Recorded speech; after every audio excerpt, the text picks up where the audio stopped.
The biggest story not being talked about right now in the NBA is the Chicago Bulls, because last year what we expected from them to what we get this year is definitely a completely different team. If we remember last year, this Chicago Bulls team with a rookie Larry Markkanen were beating teams that they probably shouldn't have beaten with Fred Hoiberg at the helm. And a lot of us here, especially on the Charge here, we said that they could be one of the surprise teams next year because they're coming back with all the guys that they bring back. I mean, they signed Jabari Parker, who I said at the time in my fixer-upper for them was that it was a low-risk, low-reward because, you know, a $40 million contract, but it's a player option or a one-year option, and, you know, if they want to just pay him and then get rid of him, they can.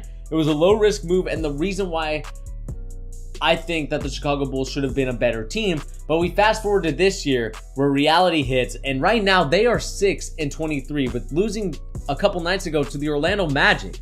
We're talking about the Orlando Magic, who are not a very good team. To me, the Orlando Magic should be at the bottom along with Phoenix, along with the Bulls now, as a team trying to compete and trying to get for the Zion Williamson show or the RJ Barrett show or the Cam Reddish show or the Romeo Langford, whoever you're trying to get, that's where they should be right now. They shouldn't be in the 8th seed right now, but the Orlando Magic are doing their thing. Meanwhile, in Chicago, they are not doing their thing. And if we look at the timeline, it's a very interesting one because Fred Hoiberg got fired as the head coach, which to me is kind of weird because they decided to pick Fred Hoiberg over Jimmy Butler. And right now that move is looking a little bit dumb because if I was the owner, if I was the player management, if I was just going to be looking for an NBA superstar, I would have just kept Jimmy Butler. I understand that he was being a little bit toxic. I mean, he's been toxic in a couple locker rooms right now, so it's understandable why they got rid of him. But if Fred Hoiberg was the guy that you chose over Jimmy Butler, why isn't Fred Hoiberg still the head coach? Larry Markkanen was still hurt, and I understand that maybe, you know, Chicago Bull fans can help me out because I don't really pay that much attention in terms of the little details, you know, the Chicago beat writer stuff, the stuff that they would know more than the, you know, the guys that just cover the league in general. So if you guys are Chicago Bulls fans, let me know what you guys thought of Fred Hoiberg era in terms of this season. Like, how did he do?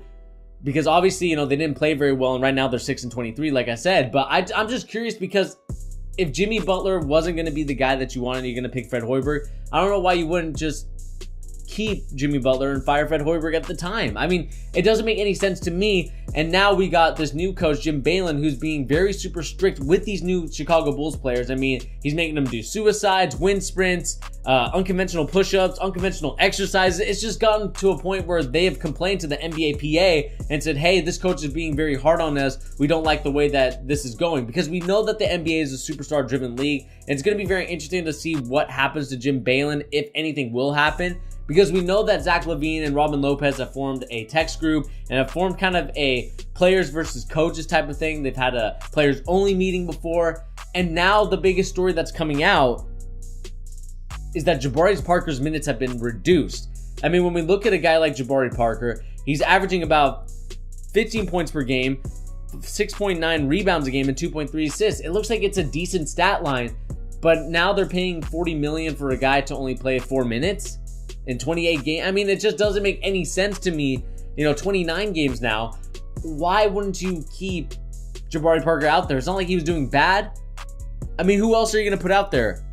I don't see anybody on this list. No Bobby Portis, Larry Markkanen, Zach LaVine. I mean, they're these guys. I don't get the Chicago Bulls team. What frustrates me about the Chicago Bulls is that they have all the talent, all the expertise. I understand that when you're a young team, you're going to lose a lot more games than you will win because it's an older league. When you're older, more experienced, that's when you become the team. I mean, we saw that with the Golden State Warriors. We saw that with LeBron James as he came of age, you know, to about that 27, 28 mark. That's when he started winning NBA championships. So to me, I understand the Chicago Bulls are a young team, but I expect them to be a lot better than 6-23. I'm sorry. This team is too talented with a guy like Larry Markkanen, a guy like Zach LaVine. Even though Zach LaVine is more of a scorer, he doesn't really do much else. You know, 4.9 rebounds, 4.8 assists. It's not bad, but I expect my point guard or guard to do a little bit more than that.